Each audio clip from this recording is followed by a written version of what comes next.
ചരിത്രപരമായ തീരുമാനവുമായി കേരള കലാമണ്ഡലം ലിംഗഭേദമന്യേ മോഹിനിയാട്ടത്തിൽ എല്ലാ കുട്ടികൾക്കും പ്രവേശനം ഉറപ്പാക്കും. വൈകിപ്പോയെങ്കിലും മാറ്റത്തിന്റെ ഭാഗമാകാൻ സാധിച്ചതിൽ സന്തോഷമെന്ന ഭരണസമിതി അംഗങ്ങൾ ജനം ടിവിയോട് പ്രതികരിച്ചു. മോഹിനിയാട്ടത്തിൽ ആൺകുട്ടികൾക്ക് പ്രവേശനമില്ലാതിരുന്നതിൽ മാറ്റം വരണമെന്ന ആവശ്യമുയർന്നതിന് പിന്നാലെയാണ് തീരുമാനം.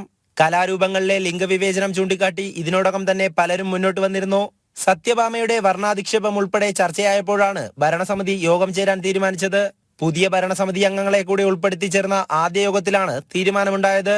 ലിംഗഭേദമന്യേ എല്ലാ ഡിപ്പാർട്ട്മെന്റുകളിലേക്കും വിദ്യാർത്ഥികൾക്ക് പ്രവേശനം ഉറപ്പാക്കുമെന്ന് വൈസ് ചാൻസലർ ബി അനന്തകൃഷ്ണൻ പറഞ്ഞു.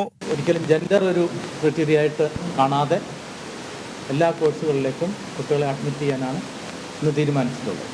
നേരത്തെ തന്നെ കഥകളി തുടങ്ങിയ മേഖലയിൽ വിഭാഗങ്ങളിൽ പെൺകുട്ടികൾക്ക് പ്രവേശനം അനുവദിച്ചിരുന്നു, അല്ലെങ്കിൽ അങ്ങനെ പെൺകുട്ടികൾ പഠിക്കാൻ വരുന്നുണ്ട്. അതുതന്നെ നേരത്തെ ഉള്ളൊരു കഴിഞ്ഞ വർഷങ്ങളുണ്ടായൊരു മാറ്റമാണ്. അതിൻ്റെ തുടർച്ചയെന്നോണമാണ് ഇപ്പോൾ എല്ലാ വിഭാഗങ്ങളിലും, അതായത് മോഹിനിയാട്ടം ഉൾപ്പെടെയുള്ള എല്ലാ വിഭാഗങ്ങളിലും ലിംഗഭേദമന്യേ കുട്ടികളെടുക്കാൻ തീരുമാനിച്ചിട്ടുള്ളത്. കഥകളി പോലെ മറ്റ് ഡിപ്പാർട്ട്മെന്റുകളിൽ പെൺകുട്ടികൾക്ക് നേരത്തെ പ്രവേശനമുണ്ടായിരുന്നു. ലിംഗവിവേചനം അവശേഷിച്ചത് മോഹിനിയാട്ടത്തിൽ മാത്രമാണ്.